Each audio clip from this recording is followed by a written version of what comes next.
Assalamualaikum warahmatullahi wabarakatuh.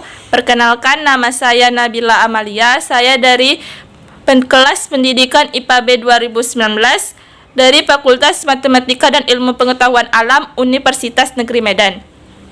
Di sini saya akan menjawab pertanyaan kedua dari ujian tengah semester mata kuliah Ilmu Sosial dan Budaya Dasar atau ISBD. Pertanyaan keduanya yaitu bagaimana pemahaman saudara mengenai manusia sebagai makhluk individu dan manusia sebagai makhluk sosial. Baiklah, saya akan menjawab pertanyaan yang kedua yaitu bagaimana pemahaman saudara mengenai manusia sebagai makhluk individu dan bagaimana pemahaman saudara mengenai manusia sebagai makhluk sosial.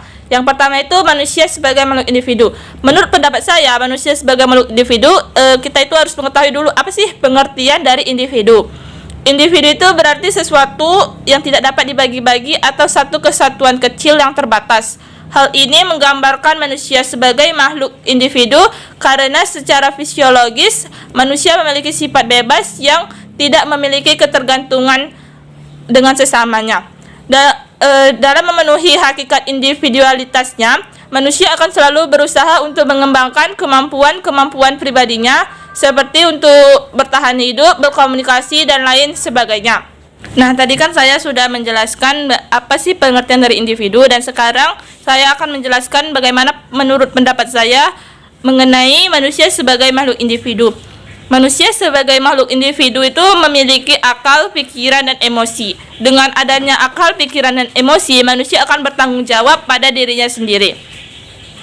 Kita semua tahu bahwa manusia sebagai makhluk individu itu merupakan makhluk ciptaan Tuhan yang memiliki dua unsur, yaitu unsur jasmani atau raga dan rohani atau jiwa. Dua unsur itu yaitu jasmani dan rohani tidak dapat dipisahkan dan merupakan unsur pembentuk individu. Jadi jika unsur tersebut tidak lagi menyatu atau terpisah, maka individu tersebut tidak dapat lagi dikatakan sebagai manusia sebagai makhluk individu. Manusia sebagai makhluk individu memiliki dua faktor, yaitu dari faktor genotip, yang kedua faktor fenotip. Yang pertama itu faktor genotip. Faktor genotip itu adalah faktor dari orang tua individu tersebut. Jadi itu faktor genotip merupakan faktor keturunan. Tidak ada setiap individu itu memiliki perbedaan. Tidak ada yang sama persis di dunia ini. Sekalipun kembar identik pasti memiliki perbedaan.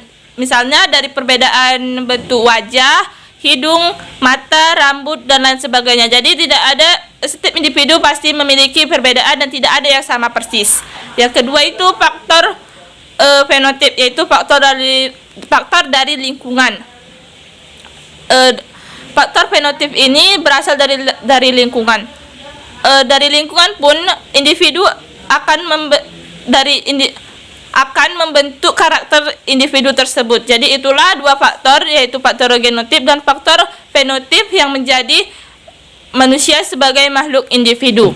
Selanjutnya yaitu mengenai manusia sebagai makhluk sosial. Menurut pendapat saya, manusia sebagai makhluk sosial itu adalah manusia yang harus hidup bermasyarakat, yang saling berhubungan dan berinteraksi antara satu dengan yang lainnya dalam anggota kelompoknya atau sebuah organisasi, ataupun saling berhubungan dan berinteraksi dengan anggota di luar kelompoknya atau di luar individu lain guna memperjuangkan dan memenuhi kepentingan atau kebutuhan tertentu.